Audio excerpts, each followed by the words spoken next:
चुनाव शांत रहिए। 400 सीटों का दावा कर रहे थे। अब 400 सीटों का दावा करते करते 113 में सिमट गए।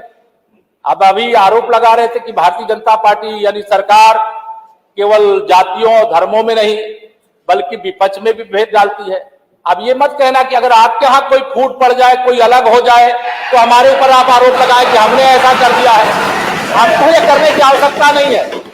आप अपना परिवार, अपनी पार्टी को आप अपने वहां के अभी आप संभालिए, मैं कह रहा हूं ना संभालिए। बहुत सारे लोग मेरे संपर्क में आ चुके हैं, मेरे बहुत सारे संपर्क में आ चुके हैं। उधर कुछ खाली ना हो जाए इसकी चिंता करिएगा। इसलिए मैं आपके सामने माननीय अध्यक्ष जी आपके माध्यम से यहाँ कहना चाहता हूं, इस बार का विधानसभा चुनाव बड़ा रोचक था। मैं वास्तव में आश्चर्य करता था कि अगर एक बार का दावा 2014 का जो आपने किया था, मैं सुनता था उसको, मैं इसी सदन में बैठा था और संयोग से उस समय मुझे उस राजनीति में पहली बार मैं विधानसभा में आया था और उस समय आया था जब समाजवादी पार्टी की लहर थी।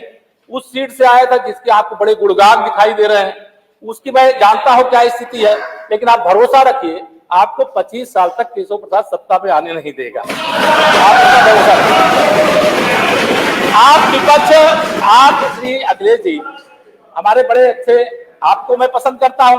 अध्यक्ष बोले हम आ पाए ना आ पाए, ये हमारे माननीय सदस्य लोक भवन में कब बैठ पाएंगे?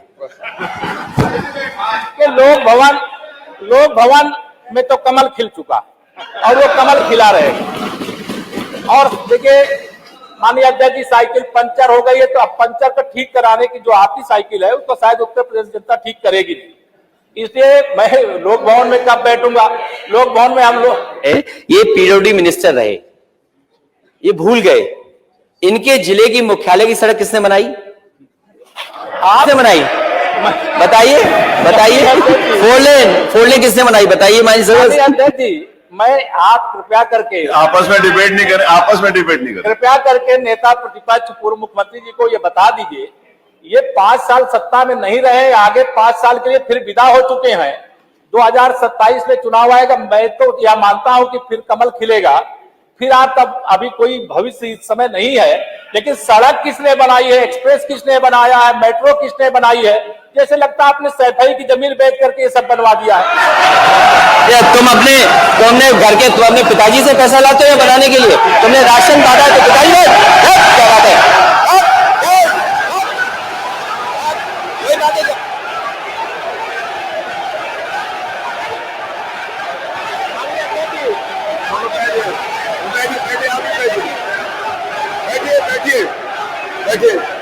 आप भी बैठे, राजेश जी आप भी बैठिए, सब लोग बैठे, आप भी बैठिए, आप भी बैठिए, सब लोग, नेम जी बैठिए, राजीव बैठो, आप भी बैठिए प्लीज, आप भी बैठे, आप बैठिए, आप बैठिए। जवाब हो गया, उन्होंने दे दिया, आप बैठिए, आप हो गया जवाब, वो नेता है ना माननीय अखिलेश जी ने दे दिया, आप बैठिए, आगे बातचीत चल रही है, बैठिए। कड़वी बात है, तो कड़वी बात सुनिए भी ना, दोनों बात, आपने भी कड़वी बात कही, उन्होंने सुनी, उन्होंने कड़वी बात की, आप सुनिए, बैठिए मनीष जी, मनीष सिंह जी बैठिए, आप भी बैठे, सब लोग बैठे। अध्यक्ष जी,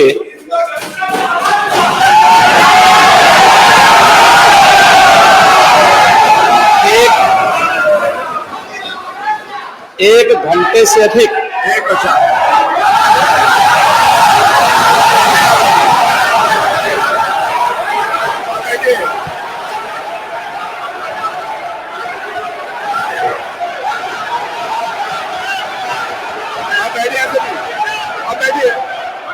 माननीय अध्यक्ष जी, नेता सदन खड़े हैं, माननीय आप अनुमति दे चुके हैं, उसके बाद ये शोर शराबा ठीक नहीं है, ये उचित बात नहीं। अध्यक्ष जी, 1 घंटे से अधिक पूरा सदन माननीय नेता प्रतिपक्ष को सुनता रहा। बड़ी शालीनता के साथ उन्होंने अपनी बात कही। विपक्ष के नेता का जो दायित्व था, उन्होंने अपने कर्तव्यों का निर्वहन किया। हम लोगों ने सुना।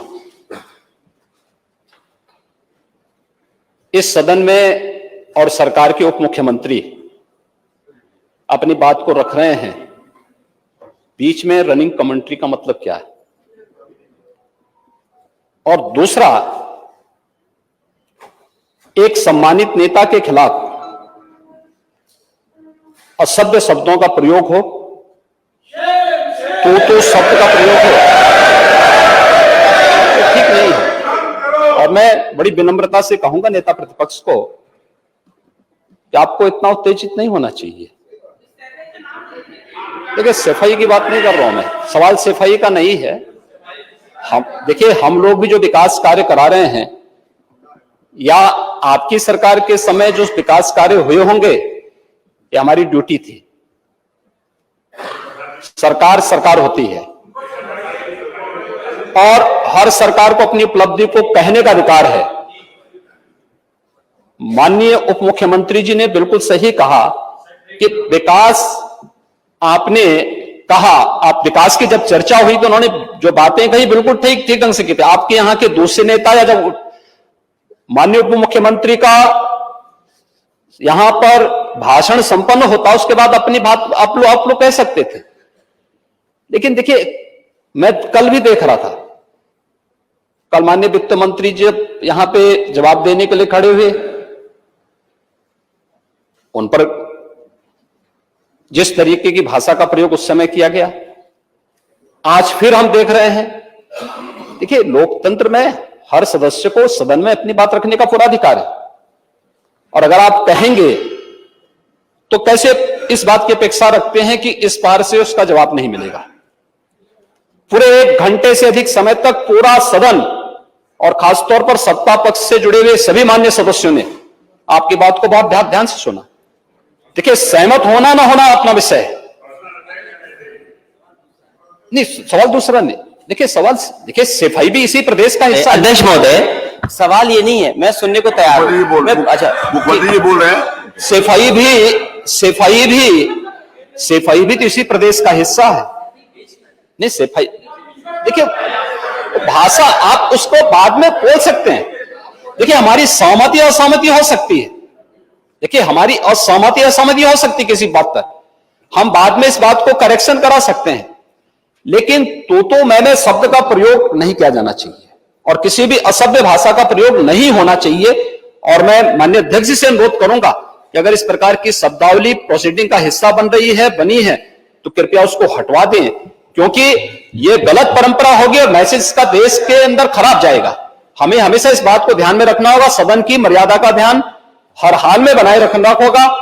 दूसरा, जब एक सदस्य बोल रहा हो तो सदस्य के बीच में, और खासतौर पर उप मुख्यमंत्री बोल रहे हो, तो बीच में रनिंग कमेंट्री करना, बीच में धमकी देना, ये चीजें ठीक नहीं है। और मुझे लगता है सदन की मर्यादाएं इससे आहत होती हैं, कोई भी इसको नहीं स्वीकार करेगा। और मैं विनम्रता से कहूंगा माननीय नेता प्रतिपक्ष को, उनका सम्मान है, वे सबसे बड़े विपक्षी दल के नेता हैं, और मुझे लगता है कि इस मर्यादा की अपेक्षा केवल सत्ता पक्ष से ही न करें, विपक्ष भी उस मर्यादा का पालन करेगा तो दोनों का सम्मान बना रहेगा। और यह सम्मान दोनों का बना रहे।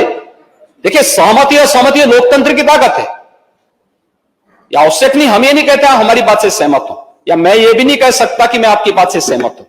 जब मेरी बारी आएगी, मैंने तो पूरे 1 घंटे तक आपकी बात को सुना, मेरी बारी जब मेरे दल की ओर से मेरी बारी लगाई जाएगी, मैं उस दिन अपनी बात को यहां पे रखूंगा।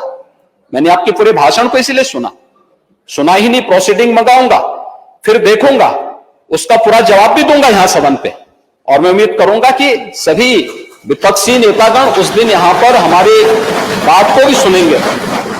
लेकिन एक सरकार के वरिष्ठतम नेता में से एक और उप मुख्यमंत्री, जो लगातार दूसरी बार उप मुख्यमंत्री हो रहे हैं, उनके द्वारा अपनी बात को रखा जा रहा हो, मुझे लगता है शालीनता से हमें सुनना चाहिए।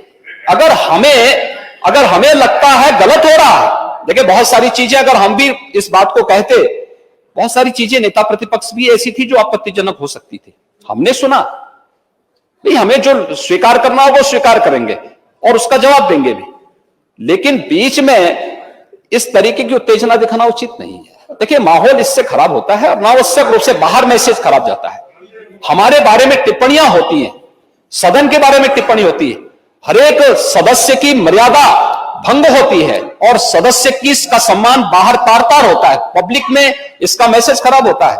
और इस प्रकार की शब्दावली का प्रयोग न हो। और अगर ये तो शब्द का प्रयोग हुआ है तो मैं आपसे अनुरोध करूंगा कि कृपया इसको सदन की प्रोसीडिंग का हिस्सा कतई न बनाने दिया जाए, क्योंकि ये आने वाले समय में नजीर बनेगा। फिर यही होगा जो इससे पहले इस सदन में होता रहा है, उस चीज को हर हाल में रोकना होगा। और मैं आपसे विनम्र अनुरोध करूंगा कि ये रनिंग कमेंट्री, बीच में धमकी देना, ये चीजें बंद होनी चाहिए। अच्छा होगा कि कार्रवाई को दिखवा लूंगा। धन्यवाद। मैं कार्रवाई को अध्यक्ष महोदय, अध्यक्ष महोदय, जो बात महोदय अध्यक्ष महोदय, जो बात अगर नेता सदन ने कहा कि कोई अनपार्लियामेंट्री लैंग्वेज या वर्ड्स आए तो उन्हें निकाल दिया जाए, मैं भी सहमत हूं। लेकिन मेरा अध्यक्ष महोदय वही निवेदन ये भी है कि किसी को पर्सनल नहीं कहा जाना चाहिए। सैफई, आपको बहुत ज्यादा सैफई की जमीन बेच करके हम और आप लोग को जनता हमें मौका देती है अपना बजट खर्च करने के लिए। आपको और हमें मौका मिलता है। मुख्यमंत्री जी ने कहा ना कि कोई भी वो सरकारी पैसे से होता है। तो मेरा यही निवेदन है नेता संघ से, बहुत अच्छी तरीके से इस तरह की बात नहीं आए कि जमीन बेच करके कर दिया जाए। माननीय केवल मैंने ये कहा था कि जो आपके जिले के लिए जो 4 लेन बनी थी वो किसने बनाई थी? माननीय उप मुख्यमंत्री जी, ये बात है। माननीय ये देखिए, फिर शुरू सब लोग ध्यान दें, सब लोग